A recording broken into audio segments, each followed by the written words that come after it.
Independent publishers are fed up with Barnes and Noble. According to Publishers Weekly, there has just been a it's a whole long article. I'm going to summarize it for you.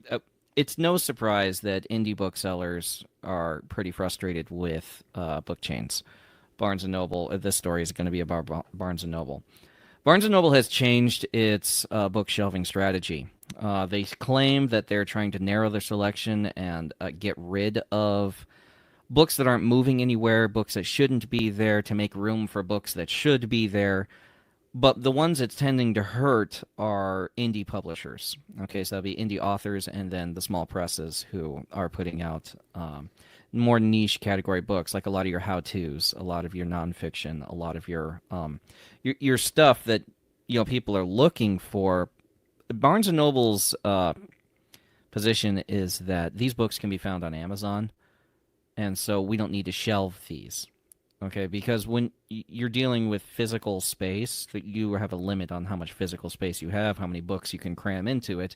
And while it looks like Barnes and Noble has plenty of space, compared to the number of books out there, they do not.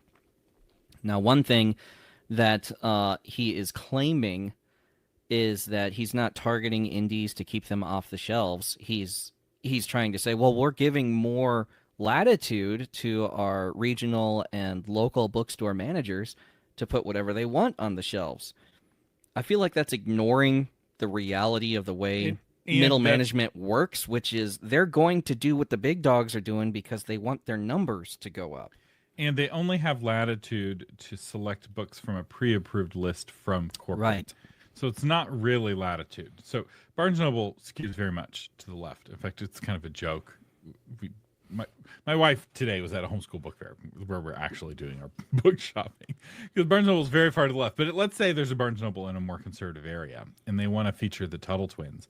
If Tuttle Twins aren't on the list from corporate, they don't actually have latitude. They can pick if they want A is for activist or B is for activist, but they can't pick if they want the Tuttle Twins if they don't have that pre-approval. And corporate has reduced the number of buyers, and then which is the number of humans who are making those purchasing decisions to decide what goes on the list. And so they're not they're not necessarily intentionally trying to target small presses or medium presses, but the result is if there's only one or two buyers at corporate, they only have time in the day for a certain number of conversations with sellers. And so they're going to have the conversations with the biggest sellers. And so the smaller presses are going to get squeezed out. And what this is going to do is just push indies more and more to Amazon, which is where they already are. So in some ways, this is not what really Barnes and Noble wants. I mean, the guy who runs Barnes and Noble literally said this. It's like, if there's a problem with shelving, you guys can go to Amazon. It's a different distributor, and it's just not where we are positioning ourselves right now. In a big shift from where they were 5 years ago, because 5 years ago, they were, well, if we don't have it, you can order it from our website. And really pushing BarnesandNoble.com, really pushing the Nook as an alternative to a Kindle. And I think that maybe they're giving up on this strategy where somebody's going to buy a book on the internet. I mean, they're either going to go to Amazon or they're going to go to thrift books. I don't know if Barnes and Noble's able to beat thrift books. We do a massive amount of shopping on thrift books. So they've got all the old classic children's books that my wife likes to collect. And all of our books have some other child's name on the front. Or most of them, anyway. I don't know. If I want a board game at $15 more than it should be, I'll go to Barnes & Noble. I do know a lot of people who do their discovery shopping at Barnes & Noble. Lately, I've been doing interviews from my Intel background. I've been doing interviews with readers to see why and where they buy books, what their path looks like. Do you go to Barnes & Noble to casually shop and find a book, or do you go in there specifically to find a book? Do you go to a specific section? What does your path look like through the shelves? Do you hit the coffee shop first or after? Do you look at the cover? Do you look at the description? Do you look at the little suggestions that the staff puts onto the shelf itself? What is it that's causing you to make your book buying decisions? And I'm pulling in data, and I'm thinking about airing these interviews for particular subgenres. Like, you read, let's say you read Camille Elliott. Okay, and so I'm going to do an interview with somebody who reads historical Regency romance fiction and see exactly why they buy the books they do and what path they take and stuff like that.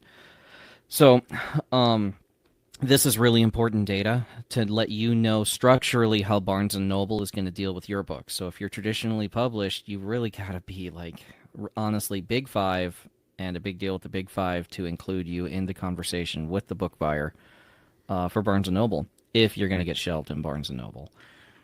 It's still possible to get those local events, get those signing events. I still see tons of those happening. They love their signing events. If money is your goal, the two paths to money are either Big Five publisher, big advance, so Yeah. 5-digit advance or 6-digit advance, or indie. The small press, medium-sized press, they're often just an indie author who's doing it for somebody else. So it's all of the downsides of both without either of the upsides. Or it's a medium-sized press that's now getting squeezed with these new changes, and they're really struggling to find a space for themselves, particularly if they don't have their own relationship with readers. So there are some presses that have like a subscription program or a really vibrant focus where they have a really strong genre and they have a readership that just says shut up and take my money anytime they publish a book.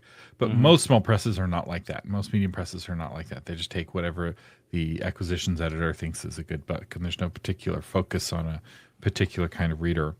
And they go bankrupt in a few years. And they go bankrupt in a few years.